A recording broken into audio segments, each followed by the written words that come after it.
नमस्कार जय Jagannath know introduce no बकवास भाभी एमती रिप्लाय वाला वीडियोस आउ मु करिबिनी बोली किंतु शोना ये ख्रिस्टियान कुकुर जातीय मानकर उत्पात देखिकी सहीगलानी पुणी आसिली पुणी वीडियो करी पुणी धोइबी तो आपण मैंने थंबनेल रे ऑलरेडी देखि सारी या तो रिप्लाय दबा आमे सुनिश्चित ता पूर्व समस्ते जे कहीं भी जदि मो चैनल को सब्सक्राइब करना प्लीज गोटे सब्सक्राइब कर दिंतु।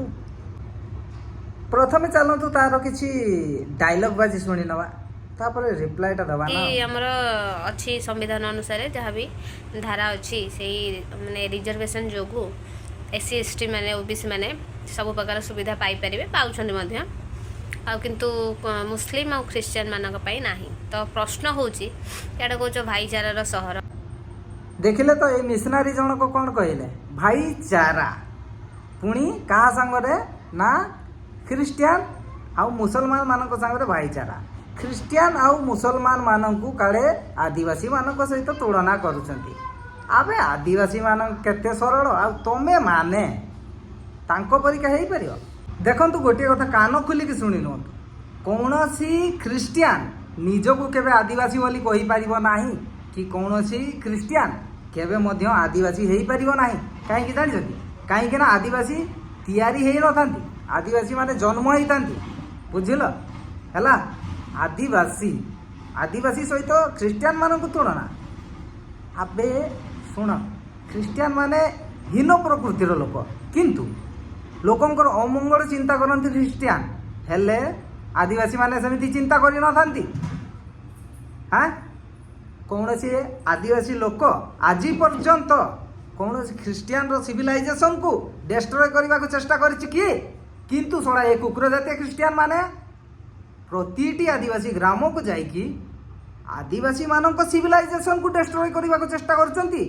धर्मांतरीकरण गला परे से तांकर संस्कृति ठारू से मान को दूरेई देउछंती को माने ए सोड़ा कुकुर जातीय माने बुझिले तो देखंतु बोधुए ए मिस मिशनरी ठीक से बुझी पालानी क्रिप्टो ख्रिस्टियान माने कौन देखंतु जी हिंदुत्व ना रे किंतु से ख्रिस्टियान हो जाइए हिंदू ना रे सुविधा सुजोग पाउछि ताको क्रिप्टो ख्रिस्टियान कहा जाए हेले आमे चलतु पार्थक्य जानिबा गोटे क्रिप्टो ख्रिस्टियान आउ गोटे आदिवासी मध्य पार्थक्य देखो गोटे आदिवासी निजर अस्मिता निजर संस्कृति निजर स्वाभिमान को बंचाइबा पई किछि भी करि पारे किंतु गोटे क्रिप्टो ख्रिस्टियान सेई आदिवासी मानक सिविलाइजेशन को डिस्ट्रॉय करने को चेष्टा करे।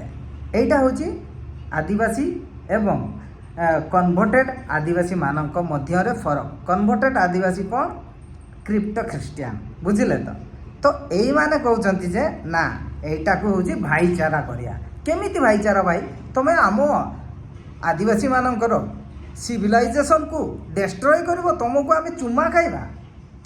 आउ गोटे कथा ख्रिस्टियान माने कौन पाई केवल आदिवासी मानक अधिक टार्गेट करती यही कथाटी आपण कान खोलिकी शुणी रखु सारा वर्ल्ड रे ठीक अच्छे 100% पॉपुलेशन रु 38 रु 40% पॉपुलेशन केवल ट्राइबल मानकर तांकर यही मेंटालिटी जे जदि आमे ट्राइबल लोकों को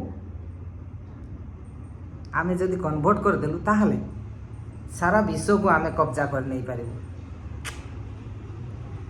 चुतिया आउ कहा को बनेब बिकज आई एम आदिवासी फाड़ी देवी आदिवासी नाटा धरवा को मना करती ख्रिस्टियान कुकुर मान पुणी धरल सड़ा तो ताहले एई प्रश्न कहीं आपण माने सरकार को करूना जदि एससी एसटी ओबीसी माने सुविधा पाई पारुछंती आ मुस्लिम माने आ ख्रिस्टियान माने कोन नियारे मुति छंदी से माने काई पाई परिबेनी यार कहवा कथा एससी एसटी ओबीसी जो सब सुविधा पाउछंती सेही सुविधा कौन पाई ख्रिस्टियान और मुसलमान माने पाई पारुना। हाँ ठीक कथा वेरी गुड किंतु गोटे छोटिया कथा मोर रहीगला एसटी एससी लोकंकर मंदिर शुण ओडिशा रे जो अच्छी माँ तारिणी मंदिर सेठी एसटी एससी लोक पूजा करछंती आउ सेठी जो माने भी फंडिंग करछंती सेही मंदिर गवर्नमेंट को टैक्स दउछि खाली सेही मंदिर नुह पुणी एसटी एससी लोकंकर मंदिर अच्छी गुप्तेश्वर मंदिर ସେଠି ଯେଉଁ ଯାହା ବି ଦାନ ଦକ୍ଷିଣା ଦିଆଯାଉଛି ସେ ମନ୍ଦିର ଗଭର୍ଣ୍ଣମେଣ୍ଟକୁ ଟ୍ୟାକ୍ସ ଦେଉଛି। କିନ୍ତୁ ମୋର ଗୋଟେ ପ୍ରଶ୍ନ, ଯଦି ST SC ମାନଙ୍କ ସହିତ ଖ୍ରୀଷ୍ଟିଆନ ଆଉ ମୁସଲିମ ମାନେ ସମାନ ହେବାକୁ ଚାହୁଁଛନ୍ତି ତାହେଲେ ତାଙ୍କ ଚର୍ଚ୍ଚ ଆଉ ତାଙ୍କର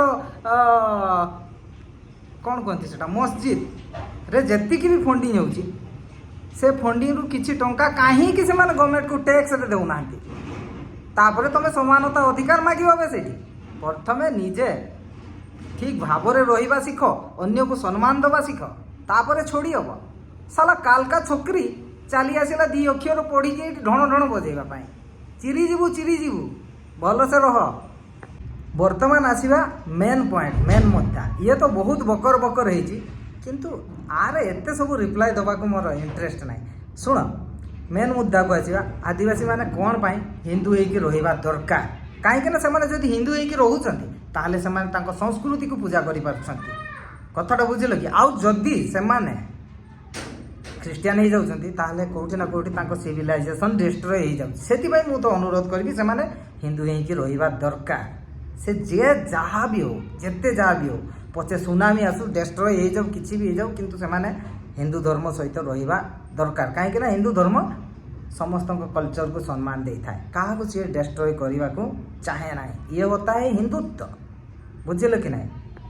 ଆଉ ଗୋଟେ କଥା ସବୁବେଳେ ଆଦିବାସୀମାନଙ୍କୁ ମନେ ରଖିବା ଦରକାର, ଏଇ ଖ୍ରୀଷ୍ଟିଆନ ମାନେ ହିଁ ତମ ସିଭିଲାଇଜେସନକୁ ସେ ବ୍ରିଟିଶ ସମୟରେ ଡିଷ୍ଟ୍ରୟ କରିବାକୁ ଚେଷ୍ଟା କରିଥିଲେ, କିନ୍ତୁ କଳେ ବଳେ କୌଶଳରେ ନିଜ ପ୍ରାଣ ଦେଇକି ଆମର ବିର୍ସା ମୁଣ୍ଡା ଏ ସିଭିଲାଇଜେସନକୁ ବଞ୍ଚେଇକି ଆଣିଛନ୍ତି। ଆଉ ଯଦି ଆପଣମାନେ ବି ବଞ୍ଚେଇବାକୁ ଚେଷ୍ଟା କରିବେନି ତାହେଲେ ଆପଣ ବି ସେ ବ୍ରିଟିଶ ମାନଙ୍କ ସହିତ ସମାନ ହେଇଯିବେ। ବିଶ୍ୱାସ କରନ୍ତୁ, ଦ୍ୟାଟ୍ସ ଇଟ୍। ଆଉ ତା ସହିତ ଖାଲି ସେତିକି ନୁହଁ, ଆପଣ ଭାବୁଛନ୍ତି ଖ୍ରୀଷ୍ଟିଆନ ମାନେ ବହୁତ ଭଲ? No chance. ଆମ ଭାରତର ଗୋଟେ ଶିକ୍ଷା ସଂସ୍ଥା ଥିଲା। ସିଏ କ'ଣ? ସିଏ ହେଉଛି ଗୁରୁକୁଳ। ସେ ସବୁ ଆଜି ଦେଖିବାକୁ ମିଳୁଛି କି? ନା। କ'ଣ ପାଇଁ ଦେଖିବାକୁ ମିଳୁନି? କାହିଁକିନା ଏ ଖ୍ରୀଷ୍ଟିଆନିଟି ପାଇଁ। ସେ ସମୟରେ ଯେଉଁ ଇଷ୍ଟ ଇଣ୍ଡିଆ କମ୍ପାନୀ ରାଜୁତି କରୁଥିଲା ନା, ସିଏ ଏ ଗୁରୁକୁଳମାନଙ୍କୁ ବିଲୁପ୍ତ କରିବାକୁ ଚେଷ୍ଟା କରିଥିଲା। କିନ୍ତୁ ଶଳା ମଦରସେ ଆଉ ଯେତିକି ବି ଚର୍ଚ୍ଚ ଏଇମାନଙ୍କ ପାଇଁ ସେ ଜମି ଦେଲା, ଟଙ୍କା ଦେଲା, ଏଭ୍ରିଥିଙ୍ଗ ସବୁ କିଛି ଦେଲା, କିନ୍ତୁ ଗୁରୁକୁଳକୁ ବଞ୍ଚେଇ ରଖିବା ପାଇଁ କିଛି କରିନାହିଁ ସେ ଇଷ୍ଟ ଇଣ୍ଡିଆ କମ୍ପାନୀ। ତ ଏମିତି ମେଣ୍ଟାଲିଟି ଏ ଖ୍ରୀଷ୍ଟିଆନ ମାନଙ୍କର। ହଁ, ଏମାନେ ତ କାଲି ପରଦିନକା କନଭର୍ଟେଡ଼। ସେମାନେ ତ କେଉଁ ତାଙ୍କର 14 ପୁରୁଷ ପିଢ଼ିରୁ ଖ୍ରୀଷ୍ଟିଆନ। ଚିନ୍ତା କରନ୍ତୁ। ତ ବର୍ତ୍ତମାନ ନିଷ୍ପତ୍ତି ଆପଣଙ୍କର। ଆପଣ ଯଦି ହିନ୍ଦୁତ୍ୱବାଦୀ ସରକାରଙ୍କୁ ଭୋଟ ଦେଉଛନ୍ତି ତାହେଲେ ଆପଣଙ୍କ ସିଭିଲାଇଜେସନ୍ ବଞ୍ଚିଯିବ। ଆଉ ଯଦି ଆପଣ ଖ୍ରୀଷ୍ଟିଆନିଟି ମୁସଲମାନ ମାନଙ୍କ ସରକାରକୁ ଭୋଟ ଦେଉଛନ୍ତି ଦେନ୍ ଆପଣଙ୍କ ସିଭିଲାଇଜେସନ୍ ଡେଷ୍ଟ୍ରୟ ସୁନିଶ୍ଚିତ ହେବ। It's final. ନିଷ୍ପତ୍ତି ଆପଣଙ୍କର। ମୁଁ ତ ସିର୍ଫ ଡାଇଲଗ୍ ବାଜି କରିପାରିବି, ଚେଷ୍ଟା କରିବି ତଥାପି ଅଫଲାଇନ୍ରେ ବିରୋଧ କରିବା ପାଇଁ। ସେଥିପାଇଁ ମୋତେ ମଧ୍ୟ ଟାଇମ୍ ଲାଗିବ। ଧନ୍ୟବାଦ। ଜୟ ଜଗନ୍ନାଥ। ଭିଡ଼ିଓ ଯଦି ଭଲ ଲାଗିଥିବ ସବସ୍କ୍ରାଇବ୍ ନ କଲେ ବି ଚଳିବ। ଆଉ ଗୋଟେ କଥା, ଏ ମିଶନାରୀ କ'ଣ କହିଛି ଆପଣମାନେ ଶୁଣନ୍ତୁ। ସିଏ କହିଛି ଯେ ଆଦିବାସୀ ହରିଜନ ଏଇ ୱାର୍ଡ଼ଟା ଧରିଲେ ଜେଲ୍ ହେଇଯିବ, କିନ୍ତୁ ସିଏ ଧରୁଛି। ହଁ, ଏଇ କଥାଟା ଏତେ ସବୁ ନ୍ୟୁଜ୍ରେ ଚାଲିଲା ପରେ ଇଏ ଜାଣିଲା ବୋଧେ, କିନ୍ତୁ ବହୁତ ପୂର୍ବରୁ ଇଣ୍ଡିଆନ୍ କନଷ୍ଟିଟ୍ୟୁସନ୍ 19A ଆର୍ଟିକଲ୍ 19Aରେ ଲେଖା ହେଇଛି। ଯାଇକି ଦେଖିଦେବ ହେଲା। କେତେ ଆଗୁଆ ଲେଖା ହେଇଛି, ଏବେର କଥା ନୁହଁ। ସେଇଟାକୁ ଏବେ ଟିକେ ହାଇଲାଇଟ୍ କରାଯାଇଛି ଜଷ୍ଟ। ବୁଝିଲ ତ? ବୁଝିବାକୁ ଚେଷ୍ଟା କର। ଖାଲି ୟୁଟ୍ୟୁବ୍ ସାମ୍ନାରେ ଆସିକି ଜ୍ଞାନୀ ଗୁଣୀ ଡ୍ୟାସ୍ ଦେଖେଇ ହୁଅ ନା ହେଲା।